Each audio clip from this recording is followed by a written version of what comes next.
عشا کی بچی، تمہیں تو میں بتاتی ہوں۔ یہ کہتے ہی مروہ اس کی طرف ہاتھ کیے ڈراؤنی سی صورت بنائے بڑھی تو وہ جو آرام سے کھڑی تھی الٹے قدموں تیز تیز چلتی اس سے دور ہوئی۔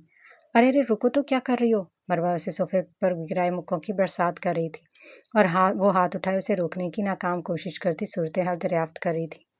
میں نے تمہیں اتنی کالز کی، اتنے میسیجز، اور تم نے ایک کا بھی جواب نہیں دیا۔ ایسا کیسے کر سکتی ہو تم؟ مروہ اس کی ایک نہ سنتی پیار بھرا غصہ اس پر نکال رہی تھی۔ کچھ دیر اس کی درگت بنا کر وہ پھر اس کے مقابل لیٹی گہری گہری سانسیں بھر رہی تھی۔ چڑیل کہیں کی، پہلے میری بات تو سن لیتی۔ عشا اپنی سانسیں بحال کرتی اس کے مقابل لیٹی چھت کو دیکھتے بولی۔ نہیں سننے تمہاری بات، تم ایک نمبر کی وہ ہو۔ مروہ نے چڑھتے ہوئے کہا۔ ارے یار، میں آج گھر پر نہیں تھی، آرفن کیئر گئی تھی اور موبائل فون گھر پر تھا، اس لیے تمہاری کال نہیں اٹھا سکی۔ تو پہلے بتانا تھا نا۔ مروہ صوفے پر آلتی مارتی مارے چہرے کو ہاتھوں میں لیے معصومیت سے بولی۔ تم سنتی ہی کہاں ہو لال لگام۔ اچھا سب چھوڑو، تم بتاؤ کیسی ہو؟ مروہ نے پیار سے پوچھا۔ اب یاد آ گیا؟ درگت بنانے کے بال ہاتھ پوچھا۔ ایک تو تمہاری یہ نیز جنگلی بلی کی طرح ہے۔ عشا مروہ کے ہاتھ پکڑے اس کے ناخنوں کی طرف دیکھتی غصے سے بولی۔ یہ تو اپنی پہچان ہے نا۔ کافی دیر وہ مروہ سے گپے لگاتی پرسکون سی ہو گئی۔ عشا، مجھے تمہیں کچھ بتانا تھا اور تمہیں منانا بھی تھا۔ کیا بتانا تھا اور کس چیز کے لیے منانا تھا؟ عشا ٹانگیں پھیلائے سیدھی ہوتی بولی۔ ایک جاب ملی ہے مجھے اور میں چاہتی ہوں تم بھی میرے ساتھ وہاں جاب کرو۔ مروہ نے اپنی بات مکمل کر کے اس کی جانب دیکھا۔ وہ نظریں جھکائے ایک اداس سا چہرہ بنا گئی۔ مروہ، مجھے کسی پر یقین نہیں رہا۔ تم جانتی ہو میرا گھر سے نکلنے کو بھی دل نہیں چاہتا۔ وہ بیزاری سے بولی تھی۔ میں جانتی ہوں عشا، پر پہلے میری بات غور سے سن لو۔ میں جانے کا جہاں کہہ رہی ہوں وہ میرے جاننے والے ہیں۔ جاننے والے؟ عشا نے سوالیہ نظروں سے دیکھا۔ ہاں نا، وہ میرے چچا کے بیٹے ہیں۔ انہوں نے حال ہی میں اپنی ایک برانچ اوپن کی ہے، رپورٹنگ سینٹر، اور انہیں ورکرز کی بہت ضرورت ہے۔ تم تو یہ کام اچھے سے جانتی ہو نا، ورلڈ پر کام کرنا۔ جانتی تو ہوں، تو پھر تم اس کے بارے میں ضرور سوچنا، فی الحال نہیں۔ عشا نے اٹھتے ہوئے کہا۔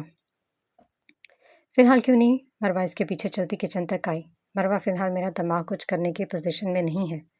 عشا، یہ اچھا موقع ہے۔ یگید بھائی بہت اچھے انسان ہیں، میں تمہیں بچپن سے جانتی ہوں۔ تو مجھ پر تو یقین کرتی ہو نا؟ مروہ نے اس کے کندھے پر ہاتھ رکھتے پوچھا۔ مروہ، مجھے تھوڑا وقت دو، میں اس بارے میں سوچوں گی، مگر فی الحال اس بات کو چھوڑو۔ وہ گیس تیز کرتی رک چائے کی جانب موڑ گئی۔ مروہ جانتی تھی کہ اب مزید وہ کوئی بات نہیں سنے گی، سو وہ اس کی مدد کرتی چھوٹی چھوٹی گپوں میں مصروف ہو گئی۔ آپ کا ملایا ہوا نمبر فی الحال بند ہے، برائے مہربانی تھوڑی دیر بعد کوشش کریں۔ The number you have dialed is switched off. Please try again later. 5ویں بار نمبر ملانے کے بعد بھی نمبر بند ہونے کی اطلاع سے احمد جہانگیر کے غصے میں شدت بڑھی۔ یہ کیا آفت ہے؟ وہ دھاڑتے ہوئے اس نے فون صوفے پر اچھالا۔ یہ دانت کا فون کیوں بند جا رہا ہے؟ اتنے دنوں سے نہ کوئی خبر ہے نہ کال۔ شایان کا فون ملاؤ، احمد جہانگیر نے فرقان کو غصے سے کہا۔ وہ کانپتے ہاتھوں سے شایان کا نمبر ملا کر اس کے حوالے کرتا 2 قدم کے فاصلے پر ہوا۔ کہاں مر گئے ہو سب کے سب؟ دانت کا فون بند کیوں جا رہا ہے؟ شایان کے فون اٹھاتے ہی احمد غصے سے چیخ اٹھا۔ شایان کے ماتھے پر پسینے کے قطرے نمودار ہوئے۔ لالا، وہ ایک ہاتھ سے پسینہ صاف کرتے وضاحت دینے لگا۔ لالا، دانت کے آنے کی خبر سلطان تک پہنچ چکی تھی، اس لیے میں نے کچھ عرصے کے لیے اسے انڈر گراؤنڈ رکھا ہوا ہے، کالز بند کروا رکھی ہیں۔ تو یہ بکواس تم پہلے نہیں کر سکتے تھے؟ پریشان ہو گیا میں اسے کالز کر کے، اور تم وہاں مزے سے بیٹھے ہو۔ وہ غصے سے آگ بگولا ہو رہا تھا، جبکہ شایان خشک ہونٹوں پر زبان پھیرتا بات کو کور کرنے کی کوشش کر رہا تھا۔ احمد جہانگیر کا جلالی انداز سن کر اب شایان کو اپنی شامت آتی نظر آ رہی تھی۔ محمد، کوئی اچھی خبر سناؤ۔ شایان اپنے سامنے کھڑے جاسوس سے مخاطب تھا۔ جناب، سلطان ابھی ملک میں نہیں ہے، تو اگر آپ کا حکم ہو تو اس چڑیا کو اٹھا لیا جائے۔ ابھی نہیں، سلطان کو آنے دو، اس کی موجودگی بہت ضروری ہے۔ وہ صوفے پہ براجمان ٹانگ پر ٹانگ رکھے ایک انگلی سے ماتھے پر لکیر کھینچتے پرسوچ انداز میں بول رہا تھا۔ جناب، وہ لڑکی بہت ڈرپوک ہے، محمد نے کہا تو شایان نے کہا لگایا۔ بہت اچھی بات ہے، اسے ڈرپوک ہونا بھی چاہیے۔ اگر وہ ڈرپوک نہ ہوگی تو ہمارے لیے بہت مشکل ہوگی۔ صبر رکھو، سلطان سے ایسا بدلہ لوں گا جیسے آج تک کبھی کسی نے نہیں لیا ہوگا۔ وہ مکروہ ہنسی ہنستا شاید اپنا انجام بھول چکا تھا۔ سائٹ پر کھڑا وہ بہت بیزاری سے آس پاس کام کرتے ورکرز کو دیکھ رہا تھا۔ کتنے بے وقوف ہیں یہ اب سب، ایک ہی جگہ پر بند رہتے ہیں، سارا دن پاگلوں کی طرح کام کرتے ہیں صرف پیسہ کمانے کے لیے۔ وہ دونوں بازو واپس میں باندھے زیر تعمیر ایک دراز بلڈنگ کی کھلی جگہ پر کھڑا سوچ رہا تھا۔ جب دور سے آتی وہ ناپسندیدہ شخصیت اس کی نظروں کے سامنے لہرائی۔ وہ ہمیشہ کی طرح بیہودہ لباس میں ملبوس تھی، بلیک کلر کی سلیو لیس شارٹ شرٹ اور شارٹ اسکرٹ پہنے وہ اپنی لمبی برہنہ ٹانگوں سے سب کا آدھا دھیان کھینچ رہی تھی سوائے اس شخص کے جس کے لیے وہ اتنا تیار ہو کر آئی تھی۔ ہلو مسٹر بزی مین، تم تو بہت کام کرتے ہو۔ وہ چلتی ہوئی سلطان کے قریب آئی اور ہنستے ہوئے اس سے مخاطب ہوئی، مگر وہ سراسر نظر انداز کیے موبائل اسکرین پر اسکرولنگ کرنے میں مصروف تھا۔ ہاں کم آن، اسے چھوڑو بھی۔ وہ سلطان کے ہاتھ سے ایک جھٹکے سے موبائل فون پکڑتے بولا۔ اس پر سلطان کا دل چاہا بالوں سے پکڑ کر گھسیٹتا ویسے اسے بلڈنگ سے نیچے گرا دے۔ اپنی حد میں رہو لڑکی، یہ نہ ہو کہ میں سر فراموش کر دوں اور تم اپنے پیدا ہونے پر پچھتاؤ۔ وہ اس کے ہاتھ سے موبائل فون چھینتا ایک سائڈ سے نکل گیا۔ سلطان، تم اتنی ضدی کیوں؟ کبھی تو میرے بارے میں سوچ لیا کرو۔ وہ اس کے ساتھ ساتھ چلتی مزے سے بول رہی تھی۔ وہ چلتا ہوا گاڑی تک آیا تو وہ اس سے پہلے گاڑی کے قریب کھڑی ہوئی۔ سلطان ڈرائیونگ سیٹ پر بیٹھا ایک سیکنڈ میں وہاں پر سے غائب ہوا تھا۔ وہ جو سوچ رہی تھی کہ گاڑی ان لاک ہوتے ہی اندر بیٹھ جائے گی، مگر سلطان اسے موقع دیے بغیر اتنی تیزی سے گیا کہ اس کی گاڑی کی اڑتی ہوئی دھول اس کے بلیک ڈریس پر پڑی۔ غصے سے مٹھیاں بھیجے وہ ایک بار پھر ریجیکٹ ہو چکی تھی۔ وہ اتنا نکسک سے تیار ہو کر آئی تھی مگر اس شخص نے ایک نگاہ پر اس پر دوڑانا مناسب نہیں سمجھا۔ خیر، ایسا تیار تو وہ بہتوں کے لیے ہوتی تھی، بہت لوگوں کے لیے وہ زینت کا سامان بنتی تھی، مگر سلطان کو پانا اس کی ضد تھی اور اسی ضد کی وجہ سے صوفیہ یزدانی ہر بار اس مضبوط شخص کو گرانے کی ایک ناکام کوشش کرتی تھی۔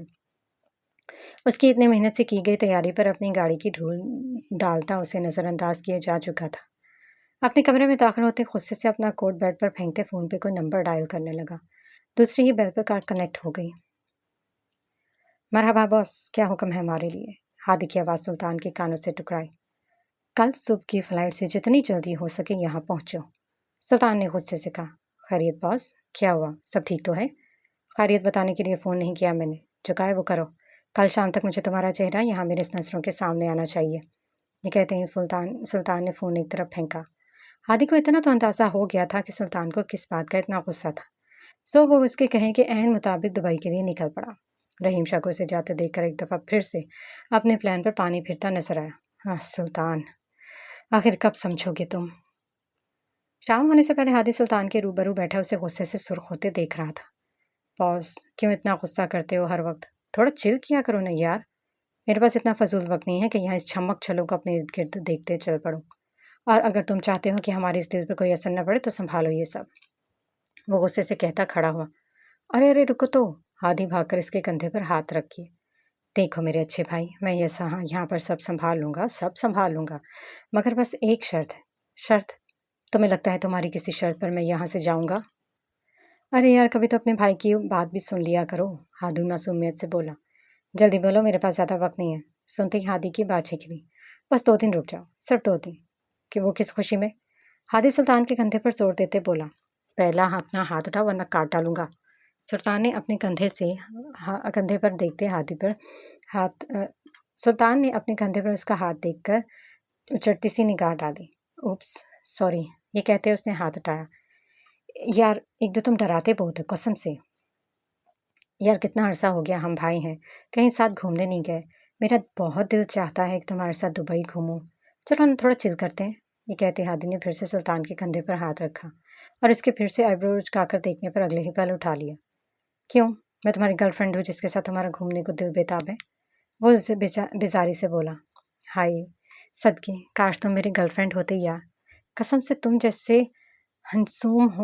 ہینڈسم لڑکیاں کیا لڑکے بھی تم پر مرتے ہیں۔ اب مجھے ہی دیکھ لو، بکواس مت کرو ورنہ گرل فرینڈ کی جگہ تمہارا گلا دبا دوں گا۔